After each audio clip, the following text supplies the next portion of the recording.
हर महाल अपने राज छुपाता है, लेकिन चंद्रमुखी का राज अब भी जिंदा है।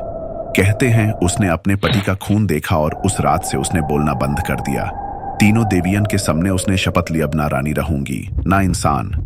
वो शमशन गई और वाहन से कभी लौट कर नहीं आई। लेकिन लोग कहते हैं शामशन से आवाज आई थी, मैं अब अघोरी हूँ आज भी। जब कोई चन्नी रात में उस महल के पास से गुजरता है, एक औरत की हंसी सुनाई देती है, लेकिन उस हंसी में डांट नहीं श्राप छुपा होता है। रानी चंद्रमुखी लौट रही है 2000 साल बाद अपना इंटेकम लेने। हर महाल अपने राज छुपाता है, लेकिन चंद्रमुखी का राज अब भी जिंदा है।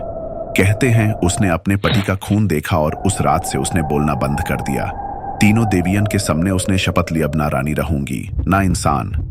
वो शमशन गई और वाहन से कभी लौट कर नहीं आई। लेकिन लोग कहते हैं शामशन से आवाज आई थी, मैं अब अघोरी हूँ आज भी। जब कोई चन्नी रात में उस महल के पास से गुजरता है, एक औरत की हंसी सुनाई देती है, लेकिन उस हंसी में डांट नहीं श्राप छुपा होता है। रानी चंद्रमुखी लौट रही है 2000 साल बाद अपना इंटेकम लेने। हर महाल अपने राज छुपाता है, लेकिन चंद्रमुखी का राज अब भी जिंदा है।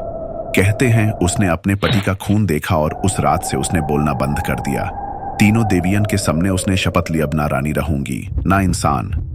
वो शमशन गई और वाहन से कभी लौट कर नहीं आई। लेकिन लोग कहते हैं शामशन से आवाज आई थी, मैं अब अघोरी हूँ आज भी। जब कोई चन्नी रात में उस महल के पास से गुजरता है, एक औरत की हंसी सुनाई देती है, लेकिन उस हंसी में डांट नहीं श्राप छुपा होता है। रानी चंद्रमुखी लौट रही है 2000 साल बाद अपना इंटेकम लेने।